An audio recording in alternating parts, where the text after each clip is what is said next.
भारत सरकार इस मिनॉरिटी से नफरत करती है और सिर्फ आज की सरकार नहीं, आज तक की सारी सरकारें एक तरह के लोगों को हमेशा से निचोड़ती आई है। मैं बात कर रहा हूं ऐसी मिनॉरिटी की जिनके वजह से हमारी सड़कें बनती हैं, पॉलिटिशियंस को सैलरीज मिलती हैं और हमारा देश चलता है। मैं बात कर रहा हूं सबसे इंपॉर्टेंट मिनॉरिटी की, टैक्स पेयर्स की। 140 करोड़ आबादी वाले देश में सिर्फ 5% लोग ऐसे हैं जो डायरेक्ट टैक्स पे करते हैं, पर सरकार इन्हें बेनिफिट देने के बजाय इन्हें हर साल और निचोड़ती है। पर ऐसा क्यों है कि सरकार टैक्स पेयर से इतनी ज्यादा नफरत करती है? क्या टैक्स आपके पैसे की चोरी है? और हमारे देश में टैक्स का सिस्टम संभालने के लिए हम क्या कर सकते हैं, जानेंगे आज की इस वीडियो में। नमस्कार दोस्तों, मैं हूं अभिषेक शर्मा और इसी के साथ वीडियो को शुरू करते हैं।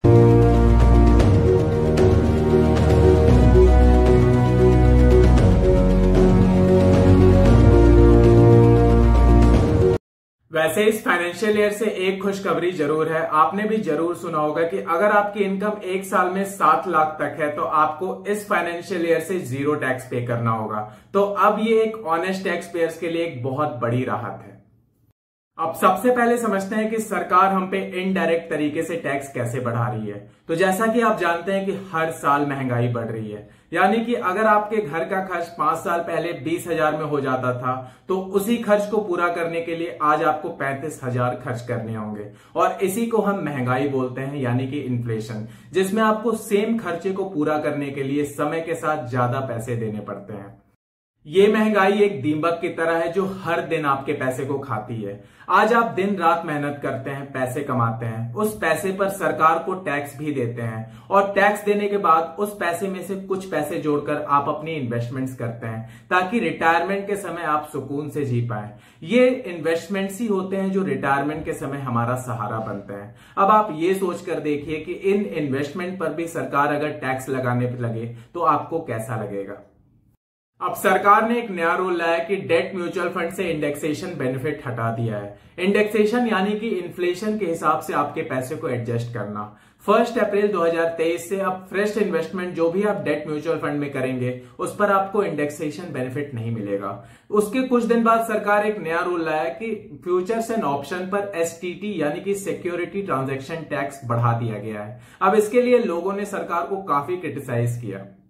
2017 के पहले long term capital gain tax free हुआ करते थे, यानी कि अगर आप अपना पैसा स्टॉक्स या म्यूचुअल फंड में डालते हैं और आप अपना पैसा 1 साल से ज्यादा उसमें रखते हैं तो 1 साल बाद अगर आप विड्रॉ करते हैं तो उसके प्रॉफिट पर आपको कोई भी टैक्स पे नहीं करना है। पर फिर सरकार 2017 के बाद एक नया रूल लेकर आई कि अगर आप अपना पैसा 1 साल के बाद विड्रॉ करते हैं और उस पर आपको प्रॉफिट 1 लाख से ज्यादा होता है तो उस पर भी आपको 10% टैक्स पे करना होगा। एज अ टैक्स पेयर ऐसा लगता है कि हमारा हर साल टैक्स बर्डन बढ़ते ही जा रहा है। अक्सर सैलरीड लोगों को सरकार से एक कंप्लेंट जरूर रहती है कि हर साल इन्फ्लेशन तो बढ़ता है पर उसके मुताबिक उनके टैक्स स्लैब्स नहीं बढ़ते। एज अ रिजल्ट जो 5% टैक्स पेयर्स होते हैं उन्हें अपनी सैलरी पर 2 बार टैक्स पे करना पड़ता है। अब एक होता है इनकम टैक्स जिसे हम डायरेक्ट टैक्स भी बोलते हैं और दूसरा आता है कंजम्पशन टैक्स जिसे हम जीएसटी बोलते हैं। अब जब भी आप कोई चीज खरीदते हैं या कोई रेस्टोरेंट्स में खाना खाने जाते हैं या कोई पिक्चर देखते हैं तो उस पर भी सरकार टैक्स लगाती है जिसे हम जीएसटी बोलते हैं। अब ये जीएसटी कुछ चीजों पर 5% है तो कुछ चीजों पर 28% और लग्जरी आइटम्स जैसे बड़ी बड़ी गाड़ियों पर ये जीएसटी 50% तक होता है।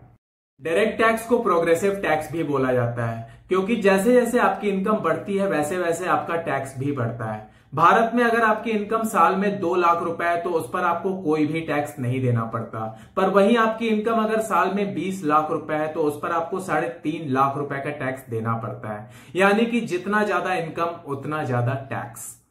अगर भारत के बजट को देखा जाए तो सेंटर के टैक्स रेवेन्यू का 27.45% हिस्सा कॉर्पोरेट यानी कंपनी से आता है और जो टैक्सेस इंडिविजुअल्स देते हैं वो कुल मिलाकर 26.78% है। Customs duty 6.9%, excise duty 10.52%, service tax 0.03% है, जीएसटी 28% और यूनियन टेरिटरी का टैक्स मिलाकर 0.26% है।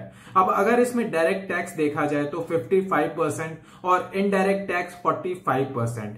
यानी कि भारत के आधे टैक्सेस रिग्रेसिव टैक्स हैं। भारत इनडायरेक्ट टैक्स पर बहुत ज्यादा निर्भर है और इसी से महंगाई भी बहुत ज्यादा बढ़ती है। आप ऐसे सोचकर देखिए कि आप अपने घर की पूरी रिस्पॉन्सिबिलिटी उठाते हैं पर उसके बावजूद आपको अच्छा खाना ना मिले, आपको पहनने के लिए अच्छे कपड़े ना मिले, आपको खुद के घर में सोने को ना मिले, तो आपको वहां पर कैसा लगेगा। आज भारत का हर एक टैक्स पेयर फ्रस्ट्रेटेड है क्योंकि ईमानदारी से टैक्स भरने के बावजूद उसको हर जगह करप्शन का सामना करना पड़ता है। सरकारी दफ्तर हो या पुलिस स्टेशन, उसको अपना छोटे से छोटा काम कराने के लिए उन्हें घूस देना पड़ता है, जिससे वो काफी परेशान हो जाते हैं। तो क्या भारत का टैक्स सिचुएशन सबसे खराब है? बिल्कुल नहीं। ऐसे कई सारे देश हैं जहां पर इंडिया से ज्यादा टैक्स है। अगर बाकी देशों के डायरेक्ट टैक्स को देखा जाए तो जहां इंडिया का हाईएस्ट टैक्स 30% है, वहीं अमेरिका में ये 37% है, जर्मनी में ये 42% है, फ्रांस और यूके में 45% और वहीं स्वीडन, ऑस्ट्रिया और डेनमार्क जैसे देश में ये 55% तक जाता है। लेकिन फिर भी कुछ इंडियंस भारत छोड़कर इन देशों में रहना पसंद करते हैं। ऐसा क्यों? अब देखा जाए तो लोगों को टैक्स पे करने से कोई दिक्कत नहीं है, पर टैक्स पे करने के बाद रिजल्ट्स ना दिखने से है। अब कहा जाता है कि हर एक इंसान एक मेडिकल इमरजेंसी दूर है पॉवर्टी से, यानी कि एक मेडिकल इमरजेंसी और आपकी सारी सेविंग्स और सारे पैसे खत्म कर सकती है।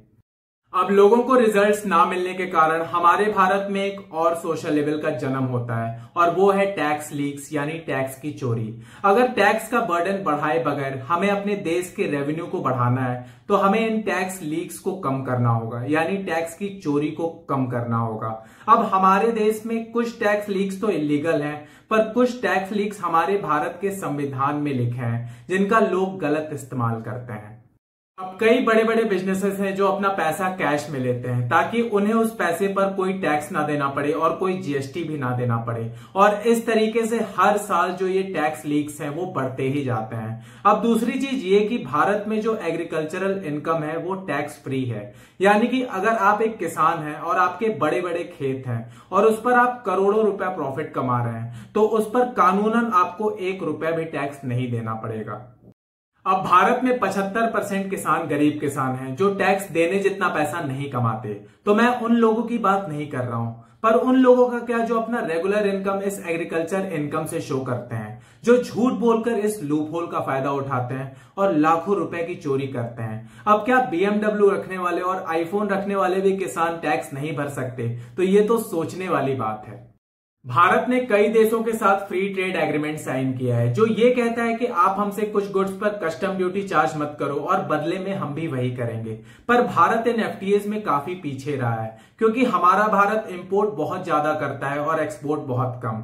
अब जापान और साउथ कोरिया जैसे देश हमसे इंपोर्ट करने के बजाय अपने लोकल प्रोडक्ट्स को काफी बढ़ावा देते हैं और यहां हमें डबल नुकसान होता है क्योंकि हम इन देशों से काफी इंपोर्ट करते हैं और फ्री ट्रेड एग्रीमेंट की वजह से हम इनसे इंपोर्ट ड्यूटी भी काफी कम चार्ज करते हैं।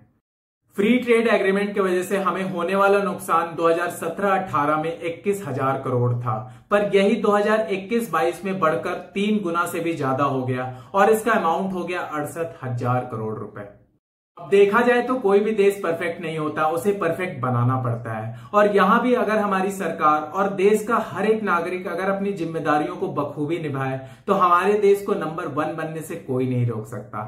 इस वीडियो में मैंने बताया है कि हमारी देश नंबर 1 इकोनॉमी कैसे बन सकती है। तो अगर आपने इस वीडियो को जाकर नहीं देखा तो अभी इस वीडियो को जाकर देखें।